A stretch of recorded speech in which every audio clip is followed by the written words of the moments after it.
विद्याशक्ती शिक्षण प्रसारक मंडळ कोळसा संस्थेत राष्ट्रीय युवा दिनानिमित्त युवकांना अंमली पदार्थापासून मुक्तीचा संदेश देत केले मार्गदर्शन।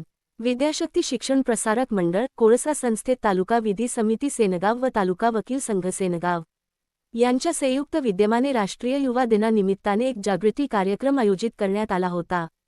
या कार्यक्रमात आजच्या तरुण युवा पिढी व्यसनाधीन होत चालली आहे, यामध्ये अंमली पदार्थापासून मुक्त करण्यासाठी डॉन्ट योजनेअंतर्गत मार्गदर्शन करण्यात येत आहे। या कार्यक्रमाचे अध्यक्षपद तालुका विधी सेवा समितीचे अध्यक्ष एस जयस्वाल, दिवाणी न्यायाधीश क स्तर सेनगाव यांनी भूषविले। त्यांनी उपस्थित संस्थेतील युवकांना मार्गदर्शन केले। प्रमुख वक्ते म्हणून सेनगाव पोलीस ठाण्याचे सहाय्यक पोलीस निरीक्षक दीपक मस्के यांनी उपस्थित विद्यार्थ्यांना सायबर गुन्हे पोस्को कायद्याबद्दल सखोल मोलाचं मार्गदर्शन केले। यावेळी विद्याशक्ती शिक्षण प्रसारक मंडळ कोळसा संस्थेचे अध्यक्ष भास्करराव बेंगाळ, उपाध्यक्षा सौ आनंदीताई बेंगाळ, सचिव अंकुशराव बेंगाळ, प्राचार्य अभिषेक भैया बेंगाळ उपस्थित होते। यावेळी सेनगाव वकील संघातील विधी तज्ज्ञ एम.पी. कांबळे व श्री यू.व्ही. कोटकर यांनीही आपले मनोगत व्यक्त केले।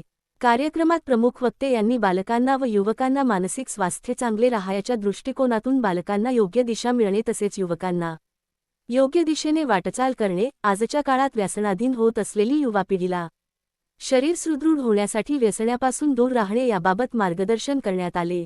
कार्यक्रमात सेनगाव न्यायालयाचे सहअधीक्षक अजयुद्दीन शेख, श्री जी.एस.